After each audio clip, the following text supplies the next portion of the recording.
Kuasa hukum Brigadir J. Martin Lucas Simanjuntak meyakini sejak awal Ferdy Sambo sudah menargetkan Baradae sebagai kambing hitam. Dia mengatakan perintah menembak pertama Ferdy Sambo pada Bribka Ricky Rizal yang kemudian ditolak, sehingga Richard Eliezer jadi objek perintah kedua, hanya bagian dari skenario Sambo. Saya curiga bahwa narasi atau keterangan yang disampaikan RR itu tidak mau menembak. Saya pikir ini juga rekayasa. Saya yakin dari awal Eliezer lah yang diplot sebagai eksekutor, ucapnya dalam program 2 CCTV One Jumat 2 September 2022. Jadi ketika seorang pembohong ya mencoba untuk berkata benar, hanya orang bodoh lah yang percaya dengan perkataan pembohong tersebut. Lalu mengenai keterangan, saya pikir apa yang dikatakan Eliezer itu adalah kebenaran. Saya justru curiga bahwa ada narasi ataupun keterangan yang disampaikan bahwa Ricky Rizal itu tidak mau menembak. Saya pikir ini juga rekayasa. Saya lebih yakin memang dari awal Eliezer lah yang diplot sebagai eksekutor. Tidak pernah ditawarkan ke Ricky Rizal? Tidak pernah. Saya yakin itu. Karena dia anak baru, anak kemarin sore, anak polos, ya anak baik-baik, memang dia yang mau disalahkan.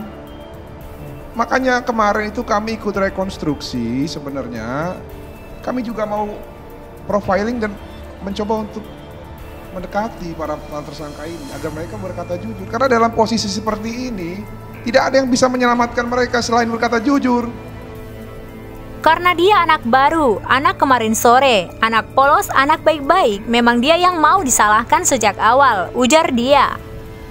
Dia melanjutkan, hal itu juga yang membuat mereka makin kecewa karena tak dilibatkan dalam proses rekonstruksi tempat kejadian perkara di Duren 3, Jakarta Selatan, 30 Agustus 2022. Makanya kemarin itu kami ingin ikut rekonstruksi sebenarnya. Kami juga mau profiling dan mencoba mendekati para tersangka, ucap Martin. Menurutnya ada berbagai pendekatan yang bisa diterapkan bagi tersangka lain dalam pembunuhan Yosua Huta Barat, Ferdy Sambo, supaya mereka kemudian berkata jujur. Richard Eliezer Pudihang Lumiu alias Baradae sebelumnya mengaku jengkel karena keterangan Sambo, RR serta KM berseberangan dengan apa yang dia ingat pada hari kematian Yosua. Alhasil ada 2 keterangan dalam rekonstruksi pembunuhan berencana Brigadir Yosua Huta Barat. Bukan hanya itu, Roni Talapesi, kuasa hukum Baradae saat ini juga mengatakan bahwa mantan pengacara Richard Deolipa kerap memberikan keterangan berbeda daripada BAP. Seluruh perbedaan itulah yang kemudian membuat penyidik sekaligus masyarakat menjadi kebingungan. Roni Talapesi menjelaskan, perkataan Deolipa tidak perlu dipertimbangkan lantaran pria itu tidak mendampingi Baradae secara penuh.